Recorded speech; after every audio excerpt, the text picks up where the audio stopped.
The three Al Jazeera journalists who served jail terms in Egypt have been honoured with this year's Freedom of Speech Award from the International Association of Press Clubs. Peter Greste accepted the honour on behalf of Mohammed and Boubacar Mohammed in the Polish capital, Warsaw.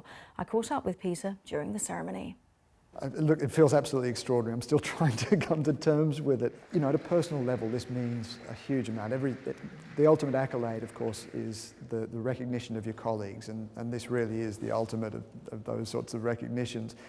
But also, I think, at a professional level, it also means something very important. You know, I've always struggled with the idea of these awards for what we did, because I felt that we responded in the only way that we possibly could. You know, we were faced with a very difficult situation, and we fought it in the way that we felt we had to.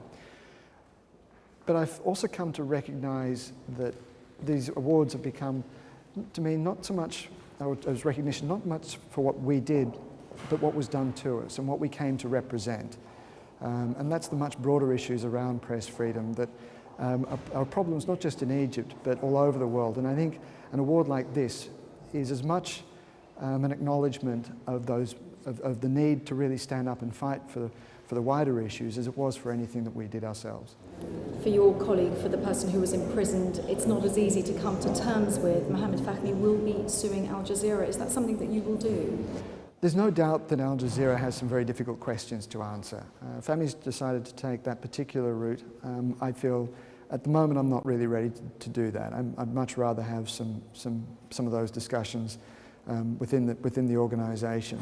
Now, of course, Mohammed and Boubacar have been pardoned. You haven't. What position does that put you in? It was an acknowledgement, I think, by President Sisi that there was an injustice that was done that needed to be corrected. But that was an important step, but not the last step. There are still 7 of us who were convicted in absentia.